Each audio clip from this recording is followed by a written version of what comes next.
Y qué mejor que terminar el semestre de Derecho Constitucional con esta sesión. Sé que no es la última clase, Rodrigo, no es la última clase hoy, ¿no? La penúltima clase, pero esta es una oportunidad única que van a tener. Y quiero, por supuesto, agradecer muy especialmente a Verónica Undurraga por estar aquí, a quienes ustedes ya van a conocer en persona. Antes de eso, el rector quería aprovechar de saludarlos. Rector. Buenos días, bienvenidas y bienvenidos. Verónica, muy bienvenida de nuevo a la universidad, y a los profesores Correas, Chorne y Salgado. Muchas gracias por animar este conversatorio con ella. Como ustedes saben, el país está construyendo un nuevo modus vivendi y le ha costado. Ha tenido un largo proceso a propósito de una crisis que el país ha enfrentado. Afortunadamente, gracias a la tradición chilena, esta crisis se ha canalizado institucionalmente, pero la construcción de ese nuevo modus vivendi no ha sido particularmente fácil. Un primer intento terminó en un fracaso.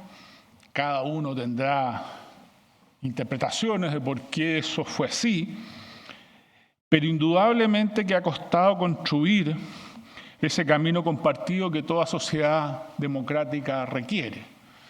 Las sociedades democráticas logran instalarse en el mundo y perseverar y perdurar en el tiempo cuando son, de alguna manera, capaces de construir una historia compartida, de tener cohesión social y, de alguna forma, compartir criterios comunes para la vida política. Y estos tres grandes elementos están siendo desafiados en Chile. Y, por lo tanto, repensar y seguir perseverando en el camino que se inició hace algún tiempo atrás creo que es tremendamente importante. Y uno mira el trabajo de la comisión de expertos y no puede sino concluir de que ahí algo se fraguó. Algo se instaló para poder construir de alguna manera, ¿no es cierto?, estos tres elementos centrales que yo acabo de mencionar y que son claves en la vida democrática. E indudablemente lo que ahí se fraguó y que de alguna forma se refleja, ¿no es cierto?, en los distintos comentarios que se presentan en la prensa, de distintos actores políticos, de distintas sensibilidades, muestra que, por lo menos en un grupo importante de la población, esa experiencia ha sido considerada exitosa. Y yo me atrevo a decir que ese éxito se debe en particular a una persona. Creo que Verónica supo conducir con sabiduría esta comisión, una comisión que partió con dudas, pero que poco a poco se fue consolidando. Y para mí, por lo menos, es un motivo de orgullo la conducción que realizó Verónica, y creo que para toda la universidad, para ustedes, estudiantes, para los académicos de la universidad y para toda la comunidad, es realmente muy satisfactorio valorar su trabajo. Sé que no fue fácil, sé que hubo momentos difíciles, pero finalmente la sapiencia, la experiencia, su conocimiento y su sabiduría permitió que el proyecto concluyera felizmente. Por supuesto, hay observaciones, cuestionamientos, pero es una excelente carta de navegación para construir ese nuevo modus vivendi que estamos de alguna forma desarrollando como país. Personalmente, ustedes saben, yo soy un gran parlamentarista y que se haya conservado el régimen político presidencial es algo que me pone los pocos pelos que me quedan de punta. Pero es la solución que el país ha encontrado y uno se tiene que sumar y tratar de, dentro del régimen político presidencial, tratar de resolver y lograr una mejor coordinación entre el Congreso y el Ejecutivo, y creo que algo de eso se ha logrado en el proyecto.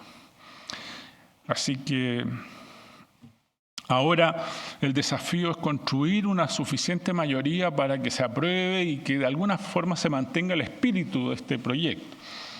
Eso, de nuevo, es un nuevo desafío. Hoy día ustedes ven las encuestas, las personas tienden a rechazar la idea de una nueva constitución. Creo que eso tiene que ver por el clima que ha vivido el país en los últimos tiempos, por el resultado del plebiscito del 4 de septiembre, pero no creo que haya realmente en la población una animosidad contra una nueva constitución. De hecho, se valora que exista un proyecto constitucional, pero la gente se ha ido desentendiendo del proceso. Las encuestas creo que reflejan eso, y hay que crear de nuevo un momentum, y eso es responsabilidad de todos, digamos, los que tenemos de alguna manera capacidad de discutir estos asuntos, poder llevar a esto a un buen término y lograr una nueva constitución que de alguna forma le entregue al país un modus vivendi en que todos se sientan extraordinariamente de alguna forma parte de él. Así que sin más los dejo con este conversatorio. Estoy seguro que va a ser muy provechoso. Yo creo que no me puedo quedar hasta el final, pero voy a tratar de escuchar atentamente el inicio.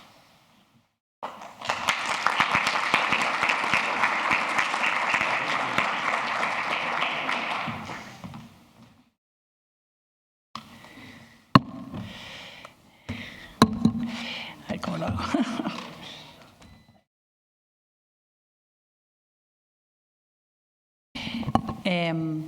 Bueno, estoy encantada de estar acá. Muchísimas gracias, rector. Muchísimas gracias, vicerrectora y querida decana. Y yo quiero agradecer mucho el apoyo que tuve de la universidad desde el principio, porque es por supuesto que cuando las cosas parecieran salir bien, es más fácil apoyar, pero yo quiero decir que la universidad me apoyó. Recuerdo el correo electrónico que el rector mandó a toda la comunidad académica celebrando mi nombramiento y sobre todo poniendo a la comunidad académica de la UAI a disposición del trabajo de la comisión experta. Para mí ese fue un apoyo gigante. Y el otro minuto fue cuando la decana me dijo, ya, perfecto, ¿en qué te ayudamos? ¿Qué necesitas? Está todo a tu disposición.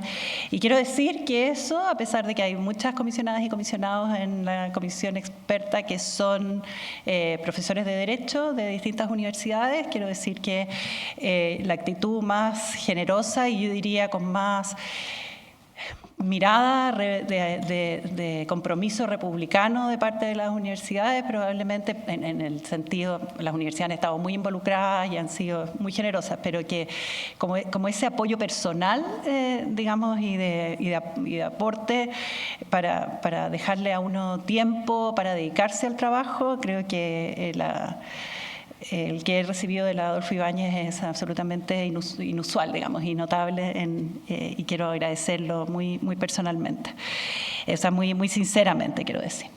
Bueno, me acabo de dar cuenta que todo lo que yo había escrito ayer, escribí otro documento encima para otra cosa y lo borré.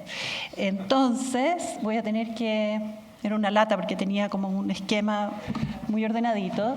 Entonces voy a tener que hacerlo un poquito de memoria. Lo que vamos a hacer, lo que voy a hacer hoy día es contarle, así como un brochazo muy rápido, porque no sé cuánto saben ustedes del proceso, contarles un poquito sobre el acuerdo por Chile, que es el acuerdo de los... en el fondo que llegaron las fuerzas políticas con representación en el Parlamento, ¿no es cierto?, para modificar la Carta Fundamental. Voy a contarles de qué se trata ese acuerdo por Chile, las bases que son los puntos, el marco dentro del cual la Comisión Experta y el Consejo tenían que moverse para definir el contenido de una nueva Constitución. Eran los marcos, ¿no es cierto?, que que tenemos impuesto desde el acuerdo, contarles un poquito de eso, mostrarles cuál es el itinerario constitucional, hablarles un poquitito de participación ciudadana, para después poder hablar del trabajo de la comisión experta y de sus desafíos, las características del anteproyecto. Entonces, bueno, ustedes saben que llevamos décadas ya desde la vuelta a la democracia, en que había grupos que planteaban la necesidad de tener una constitución en democracia, como en muchos países de América Latina que estaban saliendo de sus dictaduras, y una de las características de la vuelta a la democracia en la mayoría de esos países fue tener una nueva constitución o reformas constitucionales importantes. Nosotros tuvimos reformas constitucionales en la transición de la democracia, después tuvimos muchísimas más, pero desde esa época que se está hablando de una nueva constitución. Y después en el gobierno de la presidenta Bachelet hubo todo un proceso constituyente con participación ciudadana, hubo un proyecto que quedó archivado porque no tuvo el apoyo en general del mundo político. Se dijo que no se necesitaba hacer una constitución cuando estuviéramos en crisis. Después estuvimos en crisis y tuvimos otro proyecto constitucional redactado por la Convención Constitucional, que fue rechazado por el 62% de la población, pero que movilizó muchísimo, ¿no es cierto?, ustedes se tienen que acordar, a toda la sociedad. Y para esa campaña del apruebo y del rechazo hubo grupos que llamaron a aprobar directamente, otros a aprobar para reformar después en el Congreso, ¿no es cierto? Después hubo gente que llamó directamente a rechazar, y hubo un grupo que llamó para rechazar, digamos a rechazar, pero para tener una constitución que nos uniera, una nueva constitución, una constitución que fuera mejor. Y ahí hubo una especie de compromiso por un grupo que llamaba al rechazo, de decir, bueno, si es que se rechaza esta constitución, nosotros vamos a iniciar un nuevo proceso constituyente para tener una nueva constitución, ¿no es cierto? Y ese grupo, yo diría, representado por parte de la derecha tradicional, junto con las fuerzas de la centroizquierda y la izquierda, gente desde la UDI hasta el Partido Comunista, llegaron con representación, fuerzas políticas con representación en el Congreso, llegaron a este acuerdo, y que establecía una manera de organizar el proceso constituyente que era muy distinto del de la Convención Constitucional, con mucho más resguardo, ¿no es cierto?, más contenido, y que contemplaba 3 órganos: la Comisión Experta, que es el grupo que yo dirigí, ¿no es cierto?, junto con Sebastián Soto, que es el vicepresidente, que constituíamos la mesa, el Comité Técnico de Admisibilidad y el Consejo Constitucional. El Comité Técnico de Admisibilidad lo que buscaba era, digamos, es una especie de tribunal, por decirlo de alguna manera, al cual reconoce reclamos o requerimientos cuando hay un grupo de comisionados o eventualmente consejeros que considera que el proyecto que se está trabajando, o el anteproyecto o el proyecto que se está trabajando, no respeta las bases. Y la comisión experta está... Bárbara, tú conoces la comisión experta, está conformada por 24 personas que son no necesariamente abogados y abogadas, en la mayoría sí lo son, tienen distintos perfiles, muchos tenían experiencia política, especialmente las comisionadas y comisionados de centro derecha tenían un porcentaje de personas que tenían experiencia política previa, ya sea como parlamentarios o en el gobierno. Fuimos designados por el Senado y por la Cámara de Diputados en proporción a la representación de las fuerzas políticas en el Congreso. Y su objetivo era proponer al Consejo Constitucional un anteproyecto de propuesta de nueva Constitución. Sigue adelante, por favor. Y después el Consejo Constitucional está compuesto, fue elegido el 7 de mayo pasado, compuesto por 50 integrantes que tienen como objetivo discutir y aprobar una propuesta de texto de nueva Constitución sobre la base del anteproyecto presentado por la comisión experta. O sea, ellos trabajan con el texto, con el anteproyecto que les entregamos la Constitución experta y tienen que presentar enmiendas, o sea, propuestas de supresión, adición de normas, modificación de normas, pero se trabaja sobre esa propuesta. La siguiente. Y después está el Comité Técnico de Admisibilidad, compuesto por 14 miembros, los cuales, como les dije, resuelven los requerimientos que se interpongan si es que se considera que hay propuestas que no respetan las bases. Las tres instancias son paritarias, ¿no? Y las tres instancias, si uno divide por sensibilidad política, hay absoluto empate entre centro derecha y centro izquierda, digamos, en el número de personas, en la proporción de los miembros. Sigamos. Después, estas son las 12 bases. Y si ustedes se fijan, por supuesto que no las vamos a leer, pero muchas están respondiendo a los problemas o las dificultades que hubo en la Convención Constitucional, en que algunos consideraron que estaba en peligro, por ejemplo, la característica de Chile como un Estado unitario, por ejemplo, ¿no es cierto?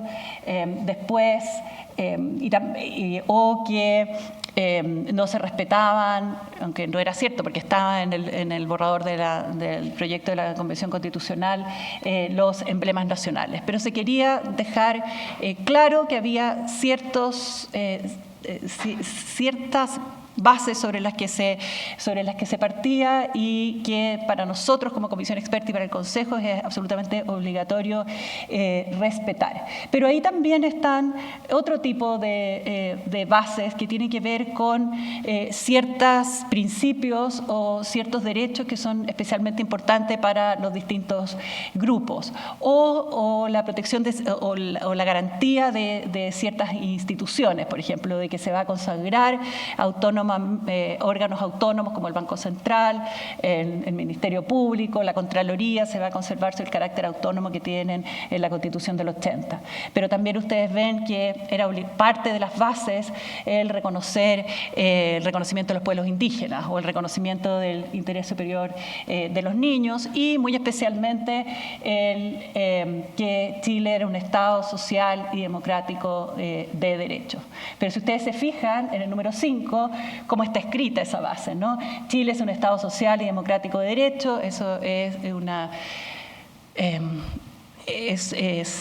base, es un principio muy, muy sentido, sobre todo por la centroizquierda, pero se le agrega, ¿no es cierto?, que su finalidad es promover el bien común, que reconoce derechos y libertades fundamentales, eso era muy importante para la centroderecha, ¿no es cierto?, que no hubiera un aplastamiento de las libertades como consecuencia de la implementación del Estado Social de Derecho, que promueve el desarrollo progresivo de los derechos sociales. La progresividad es un elemento muy, muy clásico del reconocimiento de los derechos sociales.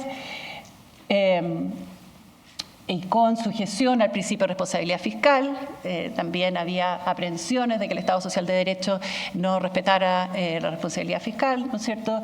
Y también la provisión mixta y que el Estado Social se implementara a través de prestaciones en las que participaran tanto entidades estatales como privadas. Entonces, si ustedes se fijan, ya aquí en las bases, en el Acuerdo por Chile, hay una negociación política que está plasmada, ¿no? Cuando yo vi este Acuerdo por Chile, encontré que era una especie de chaqueta de de fuerza. Me pareció, por ejemplo, que la forma en que estaba redactada la base en relación a los pueblos indígenas, por ejemplo, yo la encontraba casi como un poco indigna, ¿no es cierto? Como que estaban como adjudicándole a los pueblos indígenas una especie de responsabilidad, si es que de desmembramiento del país, y que me parecía a mí súper injusto, por ejemplo. Lo encontraba que había ahí como una especie de estigma o de prejuicio, por ejemplo, frente a los pueblos indígenas. Yo no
ver cómo iban a estar las fuerzas después en el Consejo, ¿no es cierto? Y eso, naturalmente, podía producir...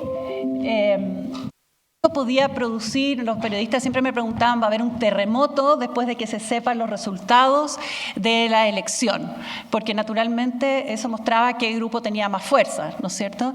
Y yo creo que uno de los grandes logros de la comisión experta, y en esto trabajamos realmente con mucho cuidado para que fuera así, no fue casualidad, fue que logramos mostrar que nosotros teníamos un propósito, que la comisión experta tenía un propósito, y que era presentar un anteproyecto de constitución que fuera un anteproyecto bajo el cual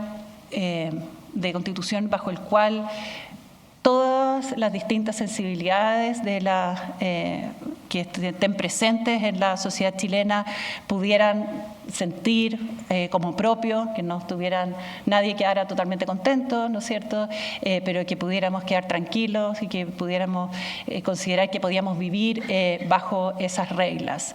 Y yo quiero decir que preparamos el camino para que esa elección, que vimos que fue una elección que produjo además mayorías gigantescas, ¿no es cierto?, para un determinado grupo, que pueden, en el fondo, bueno, vamos a hablar un poquito más de eso más adelante, pero que no se movió la aguja después de esa elección, porque teníamos como muy claro cuál era el propósito, y de alguna manera no cambiamos nuestra manera de trabajar y no cambiamos digamos, fuimos poco, creo que mantuvimos como la altura de mirar el proyecto a largo plazo y no que nos tragara la contingencia en eso. Y yo creo que eso fue uno de los grandes logros de la comisión experta. Bueno, básicamente tuvimos que entregar, les voy a ir contando después las etapas. Otro de los elementos que tenía el Acuerdo por Chile tiene que ver con la participación ciudadana. ¿No? Si es colectivo, será de todos. será de todos. Si las voces son diversas, si dialogamos y buscamos un suelo común, será de todos. Si nos ponemos en el lugar del otro e integramos todas las miradas, será de todas. Si nos encontramos, si participamos para decidir, desenfocando, después del futuro, desamparar.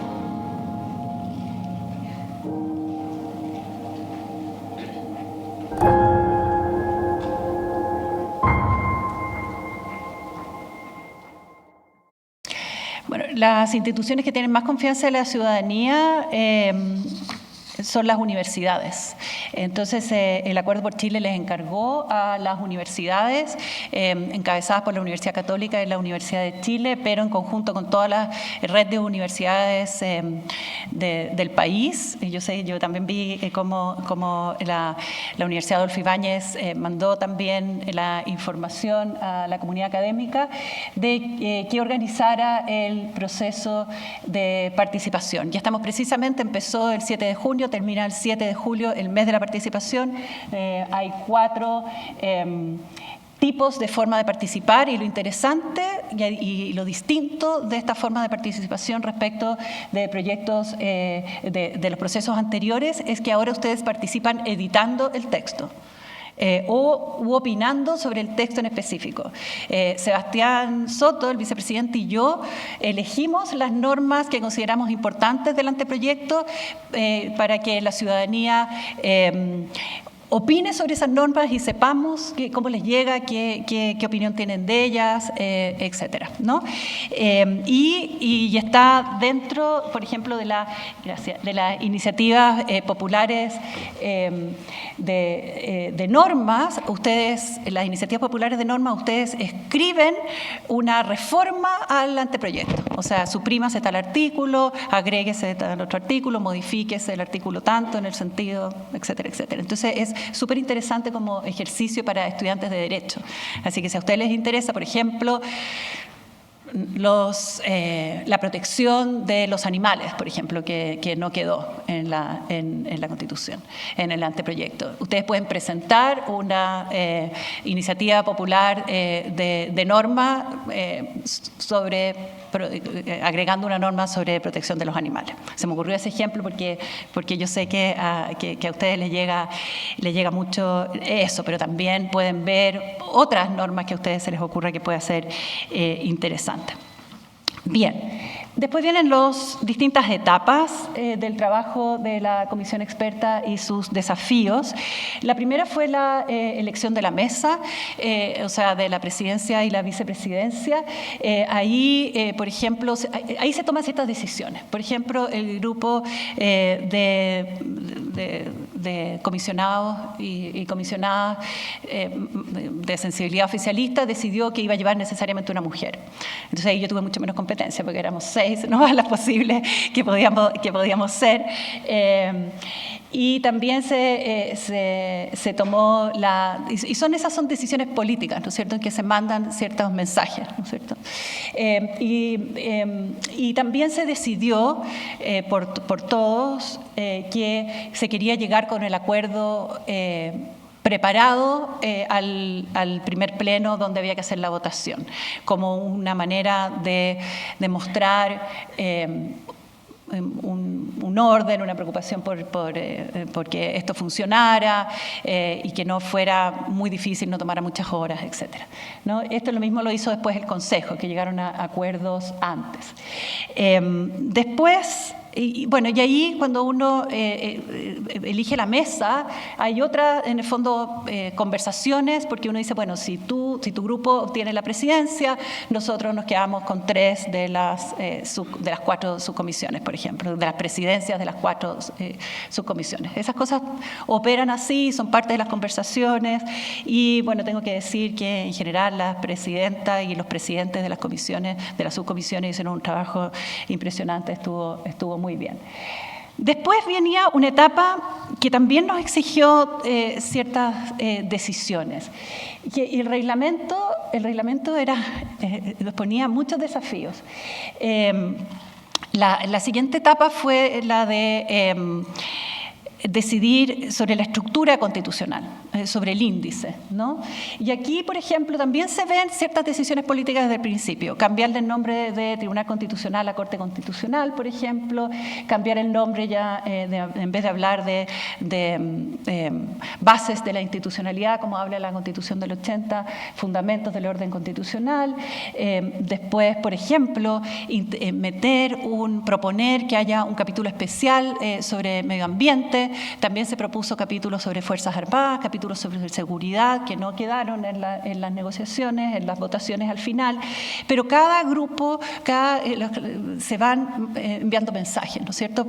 ¿Por qué se discutió sobre Fuerzas Armadas, que apareció tanto en la prensa? Bueno, porque algunos querían decir, bueno, tenemos que mostrar la importancia de las Fuerzas Armadas, y otros querían poner Fuerzas Armadas como finalmente quedó bajo gobierno y administración del Estado, para demostrar que dependen y que son obedientes, digamos, al poder civil, ¿no es cierto? Después, la siguiente desafío, y este fue tremendo, lo primero que había que hacer era proponer las primeras normas, ¿no es cierto?, las normas generales. Y aquí lo que iba a pasar, si es que no tomábamos una decisión y un acuerdo, era que cada grupo iba a presentar sus propias propuestas de norma, ¿no es cierto?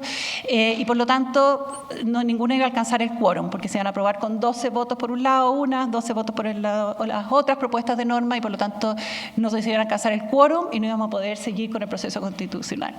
Entonces decidimos hacer los primeros acuerdos, las primeras negociaciones, que fueron muy difíciles, muy contra el tiempo. Y sabíamos que necesitábamos pocas normas. Bastaba tener unas pocas normas en cada uno de los capítulos, porque había que meter las normas por capítulos, y después íbamos a ir llenando de contenido, metiendo enmiendas, ¿no es cierto?, que podían ser aditivas, en que se agregaban otras normas. Y por supuesto, trabajando contra el tiempo, era mucho más fácil revisar un poco la Constitución o lo que ya había y decir, bueno, ¿en qué queremos mantener? ¿En qué estamos de acuerdo? Y marcar ciertos puntos y decir, bueno, queremos también ingresar estas normas que para cada grupo son especialmente importantes. Y entonces ahí hubo una negociación muy dura y que está reflejada esa en la noche, a las 12:30 de la noche, ese video, ¿no es cierto? Y lo que pasó ahí es que fue una negociación muy, muy difícil, muy al principio, en que todavía no lográbamos confianza. Y cuando salieron las primeras normas, que incluso se vendieron en los kioscos, fuimos muy golpeados por esas normas. Recibieron los comisionados y las comisionadas muchas críticas, especialmente las comisionadas y los comisionados del mundo oficialista. ¿Por qué? Porque se parecía mucho a la Constitución del 80, porque en los diarios aparecía como hubiera sido un triunfo, ¿no es cierto?, del mundo más de la derecha, y fue muy duro porque casi no había normas ambientales. Entonces, la lógica que había dentro de la comisión, que nosotros sabíamos que esto era nada más que una manera de meter normas para después modificarlas, desde fuera se leyó distinto. Y ahí hubo una especie de temblor, una crisis muy más o menos difícil de manejar en el mundo oficialista, sobre todo para comunicar hacia afuera, por qué no había normas ambientales suficientes, por ejemplo, o por qué no se habían logrado poner ideas normas que eran muy importantes para ese mundo. Entonces después, y ahí hubo que como que rearticularse, ¿no es cierto? Todo el tiempo había que estar rearticulándose en este proceso. Después, lo siguiente fue la etapa de las enmiendas. Se veían así, ¿no es cierto? El texto aprobado, el texto en general aprobado en el Pleno, que eran estas primeras normas que metimos, y después propuestas de normas, de modificación de normas, sobre todo de normas nuevas, que se presentaron. Y por supuesto, ahí hubo más de 900 enmiendas y ahí se produjo otro temblor muy fuerte. Ahora, el grupo más de centro-derecha dijo, pero ¿qué se creen ustedes estar presentando todas estas enmiendas? Ustedes están trabajando igual que la Convención Constitucional, básicamente, y buscaban las normas que se parecían, etc. Y yo diría que ahí, en ese minuto, hubo una especie de conversación extremadamente franca y dijimos, ¿sabes qué? Aquí fue como el minuto en que se cuajó. Fue muy tenso el minuto en que se cuajó esta idea de, miren, esta Constitución tiene que ser para todos y para todas. Si no, no va a ser una Constitución llamada a perdurar. Y ahí empezó una etapa de trabajo en subcomisiones que fue súper interesante, en el que realmente hubo mucho diálogo. Y yo creo que hubo un diálogo franco y tratamos de entender cuáles eran las aprehensiones del otro lado. Y era muy interesante porque nos dimos cuenta, por lo menos esa fue mi experiencia, de que había muchos miedos injustificados de lado y lado. Y que para nosotros a veces era muy fácil cuando decían, no, es que ustedes están presentando esta norma y ustedes lo que quieren es esto. Y nosotros decíamos, en realidad no. Y si esa es tu preocupación, no hay problema, cambiamos la redacción porque nosotros no queremos eso. Y era igual hacia el otro lado, en el fondo. Y eso fue extremadamente bonito, ¿no?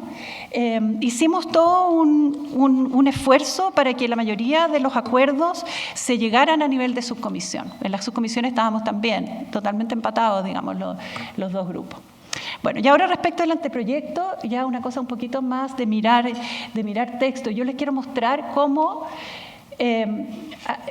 hubo como encuentros de las diferentes sensibilidades políticas en el fondo que se reflejan en el texto. Entonces yo les voy a mostrar algunos artículos y aquí le voy a pedir ayuda a los profesores y las profesoras y también por supuesto a ustedes si es que lo pueden captar. Pero fíjense el artículo 1, por ejemplo. En el artículo 1 se puso junto. Esta frase empieza con la dignidad humana es inviolable y base del derecho y la justicia. Esa es una norma en que uno lo puede leer en clave de derecho natural, digamos, en clave de, en el fondo, una mirada más incluso conservadora, incluso católica, ¿se fijan?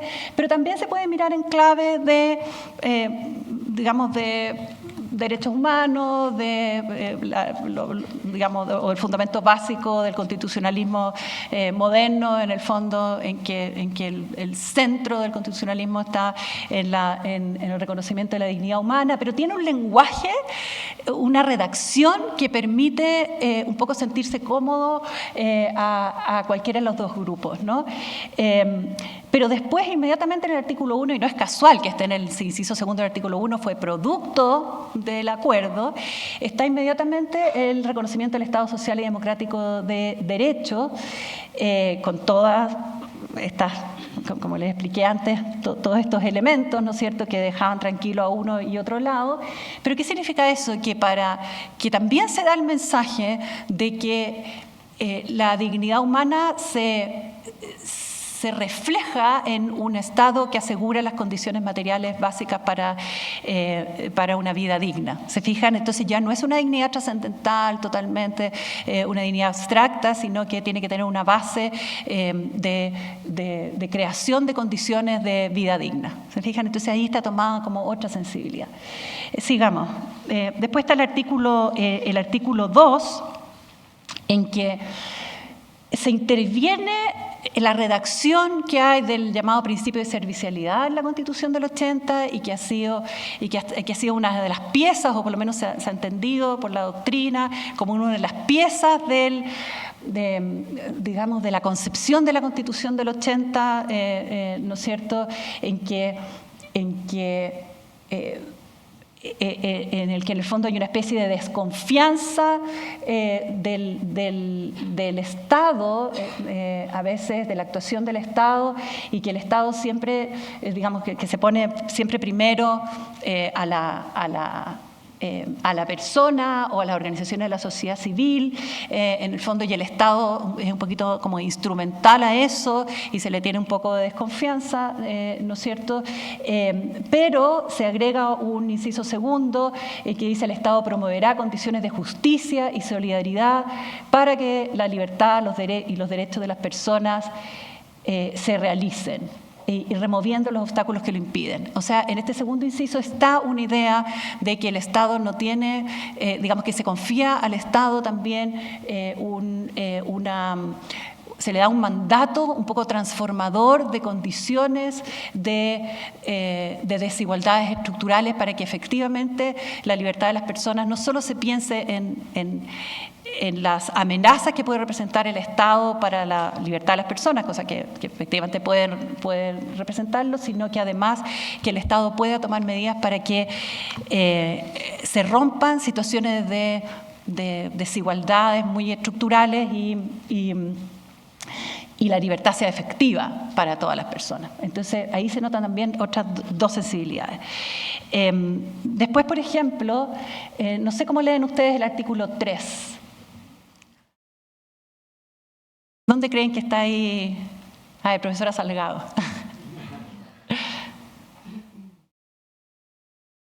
La primera frase es la familia de la transmisión, ¿cierto? Y la segunda frase es la idea de la protección de varias familias.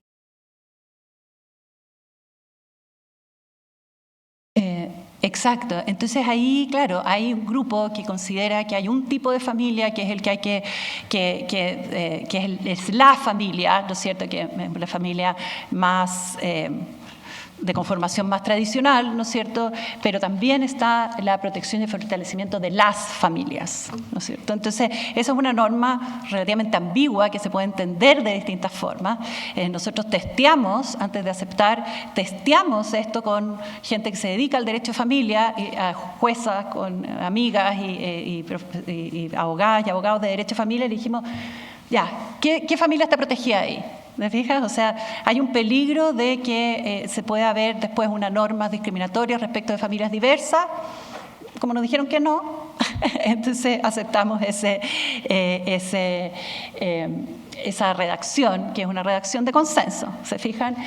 Pero que para otro grupo, otra sensibilidad, era muy importante hacer esta diferenciación de la familia y las familias, ¿se fijan? Bueno, también el segundo inciso es igual, o sea, hay se cambia un poco, se suaviza esta protección de los llamados grupos intermedios, esta idea de que hay ciertas agrupaciones naturales de la sociedad que tienen que respetarse esa autonomía, que el derecho no se tiene que meter, ¿no es cierto?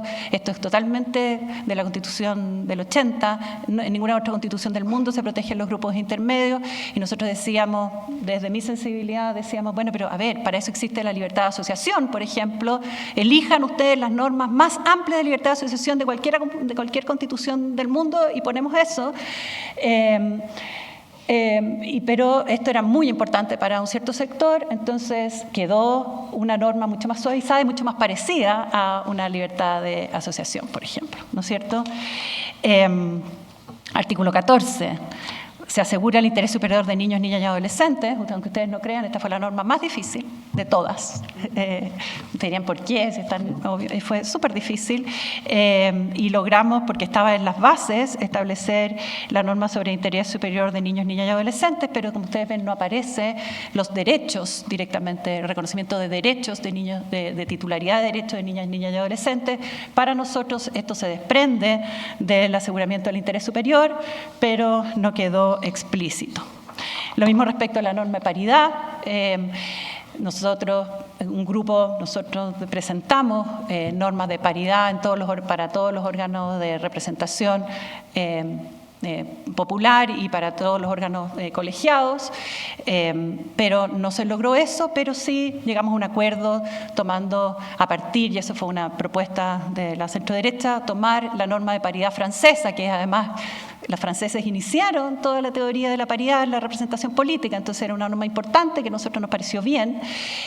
No quedó la norma de paridad, quedó este principio que nosotros creemos que ocupamos el verbo asegurar, que es un verbo más fuerte, también fue producto de una negociación, antes era promover, quedó esto que nosotros creemos que habilita después al legislador eventualmente a poner la paridad, y una norma transitoria que en realidad no es de paridad, sino que es de una cuota de 40-60 por un tiempo, ¿no es cierto? Entonces también producto de un acuerdo. Después, por ejemplo, está la acción de protección. Y lo otro entonces era el encuentro de distintas sensibilidades políticas, y la otra característica de este proyecto es continuidad y cambio. Entonces les voy a mostrar ejemplos de continuidad y cambio. La forma de la acción asociada a la protección de derechos, la Constitución del 80 es la acción de protección. La acción de protección era muy importante para un determinado grupo de comisionados, no iban a aceptar otra cosa.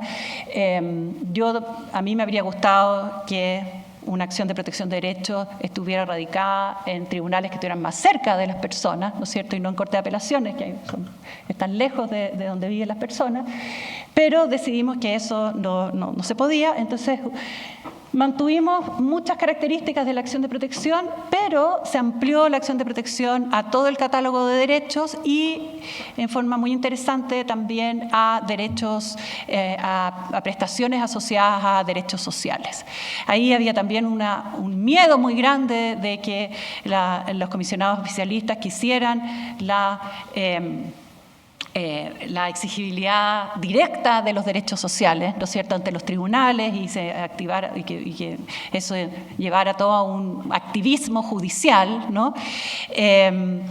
Y nosotros nunca tuvimos esa idea, en realidad. Yo tenía una propuesta que se acogió la mitad, no se acogió otra, en que siempre se pensó que el desarrollo de los derechos sociales tenía que ser a través de los órganos representativos, a través del legislador, a través del gobierno, en el fondo, del ejecutivo, ¿no es cierto? Porque ahí se radican, ahí tienen que pensarse las políticas públicas asociadas a derechos sociales, ellos tienen los conocimientos técnicos, tienen la mirada del interés general, etcétera.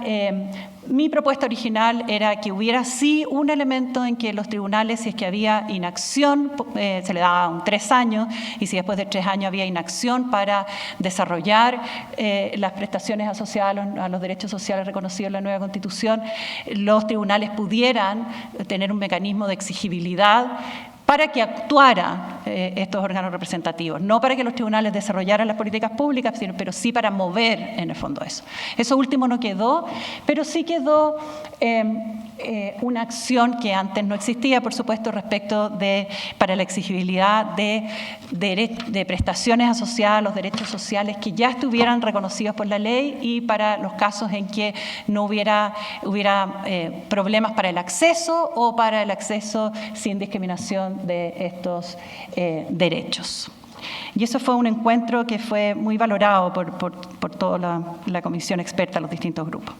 En materia de régimen político y representación, se mantiene el régimen presidencial, como decía el rector, no había agua en la piscina para discutir otra cosa, además estaban las bases por lo demás, así que no se podía. Pero se buscó, por distintas formas,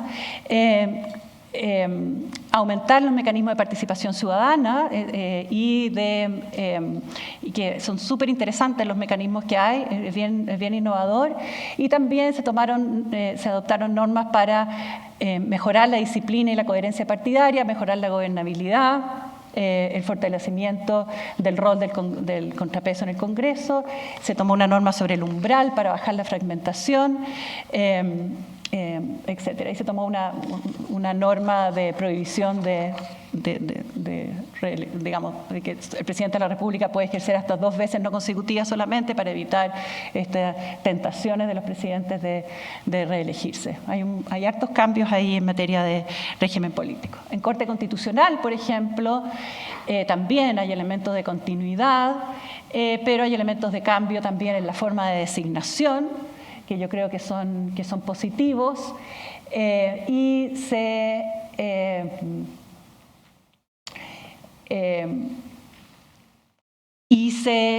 también se elimina lo que se llama el control, ahí no sale, pero se elimina el control sustantivo, ustedes eso lo tienen que haber estudiado en el curso, el control sustantivo preventivo de constitucionalidad para que la Corte no se meta no esté tan cerca de la discusión política. En materia de Poder Judicial, se mantiene el nombre Poder Judicial, que había causado tanto problema cuando bajo la Convención Constitucional se hablaba de sistemas jurisdiccionales, ¿cómo se llama? ¿Sí? sistemas de justicia. La Corte Constitucional sigue siendo el máximo órgano jurisdiccional y representante del Poder Judicial, pero el gran cambio aquí es que se separan las funciones propiamente jurisdiccionales con todas las funciones de gestión. Y hay 4 órganos que se dedican a distintas funciones de designación y calificación: uno, administración de recursos otro, formación otro y disciplina otro, ¿no? Eso ha sido bastante criticado porque dicen que es muy burocrático, pero eso respondió también a las críticas que hubo de la Convención Constitucional, de que había un Consejo de la Magistratura que aunaba todas estas tareas no jurisdiccionales y que se consideraba que podía politizarse y tener mucho poder. Aquí, al hacerlos autónomos, solo con una coordinación muy liviana, se espera que eso no suceda. Bueno, y voy terminando. ¿Cuáles son los riesgos de este proceso? El primero, yo diría que es de desafección ciudadana. Nosotros, antes de escribir una sola letra, o sea, todavía no empezamos a escribir una letra del anteproyecto y ya teníamos 44% de las personas que iban a votar en contra de algo que no habíamos escrito, no habíamos empezado a escribir, ¿no?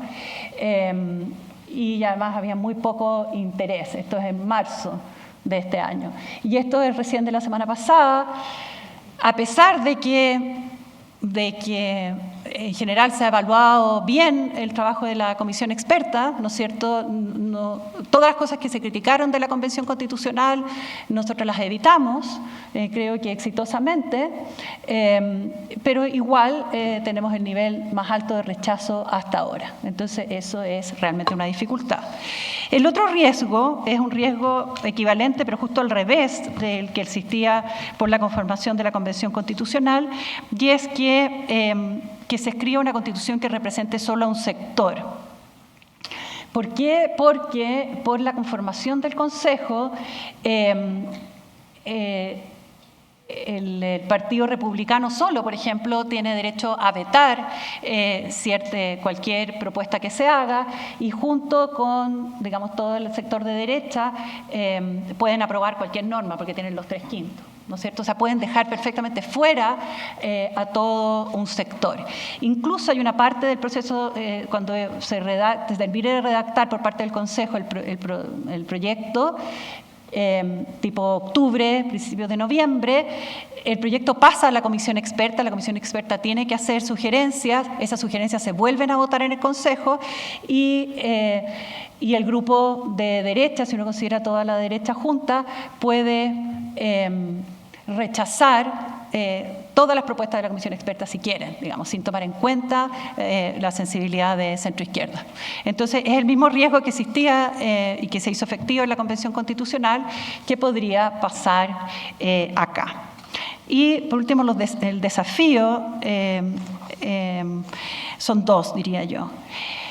Esto de que tenemos que terminar, en el fondo, cerrar esta etapa del proceso constitucional. Yo creo que la gente está súper cansada, las personas necesitan certeza, las personas en su vida diaria necesitan certezas, ¿no es cierto?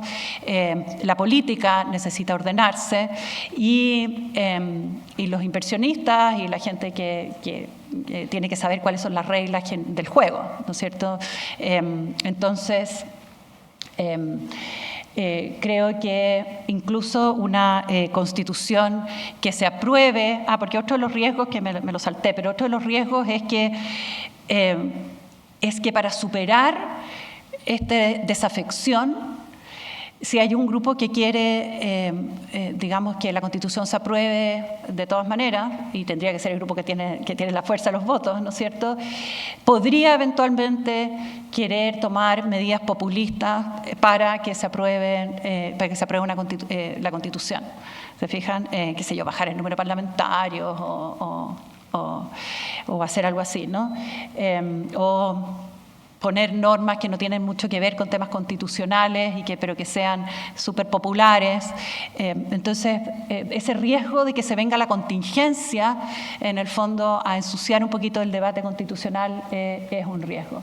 Entonces, el primer desafío es que realmente sea una constitución que pueda perdurar, y una constitución que puede perdurar es una constitución en la que no quede nadie afuera. Eso ya lo aprendimos con un golpe bien fuerte con la Convención Constitucional. Y el segundo desafío, yo diría que es legitimar la política democrática. Las constituciones no tienen que cerrar los debates democráticos, y si están llamados a durar en el tiempo, en el fondo, la contingencia del debate del día a día, hoy día es una, en 5 años más va a ser otra, en 10 años más va a ser otra, y por lo tanto la Constitución tiene que habilitar a que el sistema político se funcione bien para ir tomando las distintas definiciones que hay que tomar en materia de políticas públicas, ¿no es cierto? Y para eso tenemos que, ojalá, que las normas constitucionales ayuden a armar una institucionalidad en el que se acerque más la política a las personas y esté más legitimada, de manera de que pueda cumplir su función. Bueno, muchas gracias y perdonen lo largo.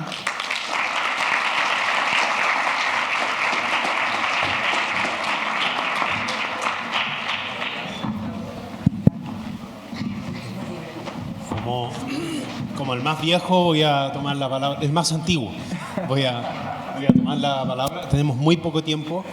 Primero, si yo hubiera sabido que le habían puesto conversatorio, habría objetado a la palabra, pero bueno, dejo constancia.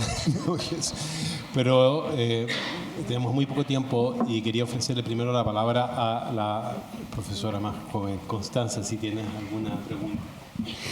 ¿Aló? ¿Se escucha? Muchas gracias, Verónica. Una excelente exposición. La pregunta que tengo yo es que efectivamente la Constitución, el anteproyecto de Constitución igual es extenso. Tiene muchas cosas, muchas normas que originalmente estaban en la ley, en sistema electoral.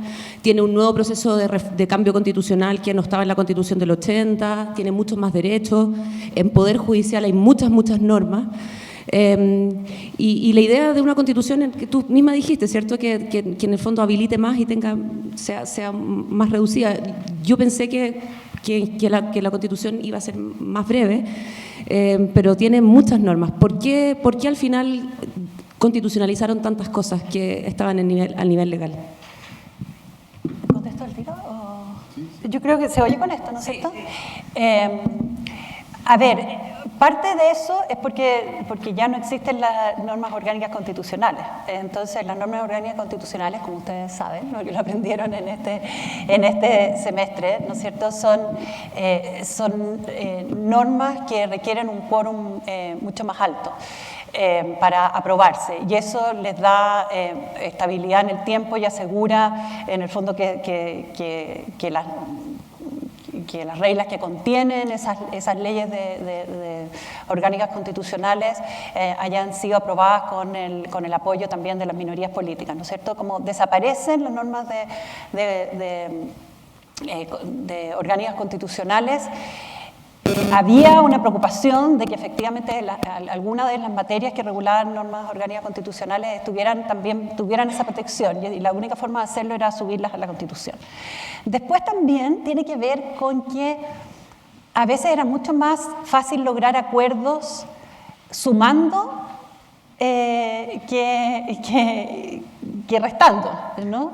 Entonces, por ejemplo, en toda la parte de derechos sociales, ¿qué es lo que se hizo? O sea, para algunos era extremadamente importante mantener las normas que se llaman de la Constitución económica, por ejemplo, ¿no es cierto? Entonces, la regulación del derecho de propiedad en Chile es gigantesca, no hay ninguna constitución en el mundo que tenga normas tan largas sobre derecho de propiedad. Pero naturalmente eso era muy importante para un determinado sector, y para otros no teníamos ninguna objeción, en el fondo, ningún interés de cambiar las normas sobre propiedad. Pero sí teníamos mucho interés interés en agregar normas sobre derechos sociales. Entonces fue parte como decir, mira, no vamos a tocar básicamente la Constitución económica para dar certeza a los inversionistas, para dar certeza al mundo, en el fondo, pero hay que agregar toda esta serie de derechos sociales, que tampoco es tan extensa la regulación de los derechos sociales. Entonces, a veces es más fácil llegar a acuerdos agregando que quitando. En el fondo también esa es una razón. Samuel. Muchas gracias, Verónica, por la presentación, la encontré súper interesante. Y voy a hacer 3 preguntas para que elijas una, porque no sé, alguna te puede incomodar, además es un texto muy extenso, como decía Constanza, y no sé, probablemente tu nivel de involucramiento con los distintos temas fue distinto. Entonces, una cosa que sí yo creo que cruzó toda tu exposición es el peso, por decirlo así, que la Comisión tenía por sobre sus hombros de evitar una constitución partisana, ¿no? Una constitución que fuera identificada con un solo sector, y además tenían 2 modelos muy negativos, ¿no? Uno era el modelo de la Constitución de 1980, evitar, por decirlo así, que se parezca demasiado a la Constitución actual, pero por otro, evitar que sea vista como, o se pueda identificar como el proyecto de la Convención Constitucional, que sea vista como demasiado transformadora, demasiado ambiciosa desde el punto de vista de su transformación. Y apareció primero en la exposición, ¿cierto?, primero en definir los fundamentos del orden constitucional, y claramente ustedes decidieron fragmentar ese artículo primero de la Constitución y hicieron mucho más énfasis en dignidad, y mantuvieron la misma redacción pero la complementaron, ¿cierto? Luego pusieron una definición especial del Estado, pero luego aparece, claro, la cláusula del Estado social, como venía anunciada por las bases, pero aparece en el artículo 3, ¿cierto?, la autonomía de los grupos sociales, ¿cierto?, y luego cuando se habla de Estado social, la previsión público-privada. Entonces ahí ya uno ve una especie como de, ¿cómo decirlo?, compromiso, por decirlo así, entre la ambición del Estado social y lo que antes se entendía por principio de subsidiariedad. Otro lugar donde esto aparece, y me llamó mucho la atención leyéndolo, era en el cierre, en el capítulo de los derechos fundamentales, aparece este artículo largo sobre deberes constitucionales, que tiene una fraseología muy particular, tiene 8 incisos, entonces no sé si quizás nos puedas comentar sobre eso. Y por último, yo veo también, y también lo puedes elegir si este es un tema que te acomode, una solución de compromiso en la organización judicial. Aquí, la propuesta de ustedes es general, muy moderada, pero donde hay hartos cambios, sí, claramente, en Poder Judicial. Se aleja el modelo de la Constitución del 80, se quiere quitar el gobierno judicial de la Corte Suprema, eso es claro, pero por contraste a la propuesta de la Convención Constitucional, se evitó superconcentrar en un organismo distinto a la Corte Suprema muchos poderes, y quizás ustedes ahí se fueron al otro extremo, que es a la superfragmentación, ¿no? Sí. Estos 4 órganos autónomos y más encima un quinto que es coordinador. Entonces, no sé, quizás en alguno de esos 3 temas sí. Sí, o sea, claramente, por eso, de hecho, ayer me comentó un investigador y me dice, mira, uno ve el capítulo de Fundamentos del Orden Constitucional y puedes ver todos los acuerdos, o sea, se notan en las frases, y se cambia la palabra grupos intermedios, que tiene una carga simbólica muy fuerte asociada a la concepción del Estado subsidiario, es decir, se habla de las agrupaciones sociales que libremente surgen en la sociedad, para acercarlos un poquito más al derecho a la asociación tradicional, que es la forma de proteger las libertades de las personas y de las iniciativas privadas en las otras partes del mundo. Eso es así, o sea, y se ve y además ustedes, yo me reía mucho, yo decía, busquen la cantidad de veces que sale la palabra solidario, por ejemplo, y nosotros le poníamos solidario a todo, porque era como la manera de mostrar que la concepción del Estado también es una concepción en el que, por supuesto, se respetan las libertades, se protegen las libertades, pero que también hay una sociedad que está dispuesta a compartir o a distribuir o a proteger, digamos, a protegerse unos con otros y que admite, por ejemplo, en materias de salud, de pensiones o de otras políticas basadas en la idea de solidaridad también, por ejemplo, ¿no es cierto? Entonces, bueno, ese es un punto, o sea, lo captaste perfectamente y fue así. Y además este cambio de frase, esto lo dijo muy bien en otro seminario Flavio Quesada, cuando las frases quedan igual, los textos quedan igual, hay una especie de inercia en la interpretación. O sea, dice, bueno, se ha interpretado así, los textos están iguales. Entonces, cuando tú cambias un poco la redacción, no necesariamente significa que lo que estaba protegido bajo el otro artículo no lo esté, pero por lo menos dejas de pensar en piloto automático y dices, a ver, ¿cuál es el sentido? Y aquí hay una búsqueda de una mirada del Estado que puede ser también distinta. ¿Te fijas? Entonces, también hubo un cambio, se trabajaba mucho con las redacciones por eso. En materia de Poder Judicial, ahí se nota que esta es una respuesta a la discusión que hubo en la Convención Constitucional. Es un poquito absurdo tener, o sea, si uno piensa, es como no absurdo, pero no muy explicable, te fijas, tener 4 órganos autónomos más un órgano de coordinación. Pero yo lo veo, la mayoría, o sea, ya existe, o sea, uno de esos es la Academia Judicial, o sea, son, lo que yo respondí en nuestra entrevista, o sea, son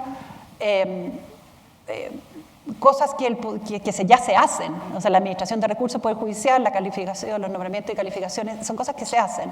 Yo espero que la forma en que se implementen estos órganos sea con una arquitectura como liviana, por decirlo de alguna manera, y que en el fondo parezca en el papel como mucha burocracia, pero que en el fondo no sea tanto. O sea, y lo importante de esa norma no es tanto la creación de estos órganos, que es más bien una reordenación de funciones y de quién se hace cargo de qué, sino que el priorizar de que los jueces se dediquen a las tareas jurisdiccionales y no mezclen las tareas jurisdiccionales con tareas de, por ejemplo, de calificación de los jueces, que pueden inhibirse en la dictación de sus sentencias porque está ahí alguien arriba que después lo va a calificar. ¿Te fijas? Eso es lo que se quiso hacer. Y después, perdona, era... Deberes. Los de deberes. Ahí hay una mezcla de dos cosas. También había un grupo de comisionados, especialmente como más de la oposición, digamos, asociado a la sensibilidad de oposición, para quienes los deberes eran muy importantes.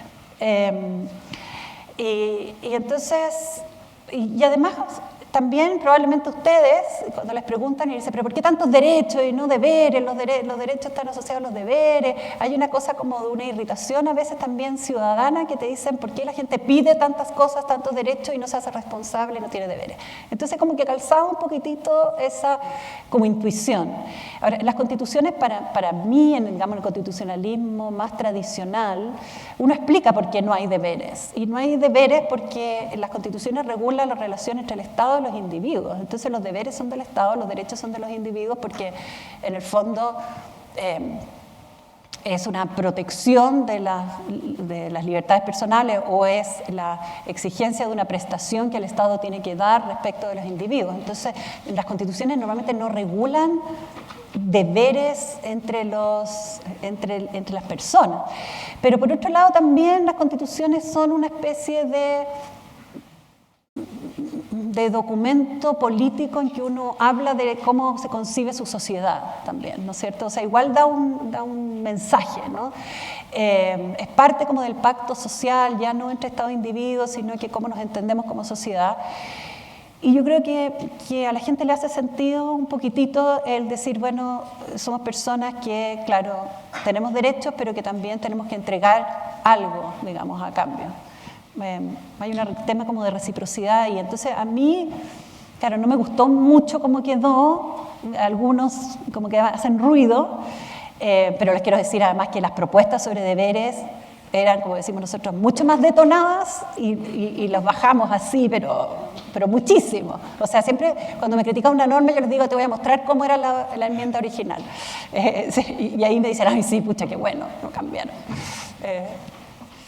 Yo voy a evitar la tentación de hacer una pregunta porque invitamos a Verónica a una clase que terminó hace tres minutos. Yo en general termino las clases a la hora que terminan, pero quiero terminar agradeciendo a Verónica haber venido. Ustedes son en general estudiantes de primer año, entonces nos le ha tocado no han tenido la fortuna de poder tomar el curso con Verónica. Verónica es profesora de Derecho Constitucional de la universidad y normalmente imparte este curso. Estamos en el cuarto año, Verónica, de estudiantes que también han vivido con incertidumbre, estudiando Derecho Constitucional sin constitución, esperamos que sea el último, o sea, con una constitución provisoria. Pero el próximo año pueden tomar a Verónica, espero Verónica que te tengamos de regreso, y muchas gracias por tu visita y tu excelente exposición. Y yo creo que varios de los estudiantes han estado conectando preguntas de la prueba, cosas que vieron en clase con cosas que tú decías que se veían en tu presentación, y yo creo que ha sido, espero, ustedes lo hayan visto así como útil para advertir el sentido que tienen muchas de las cosas que hemos venido estudiando en el futuro del país. Así que muchísimas gracias, Verónica, y les pido un aplauso para nuestra presidenta.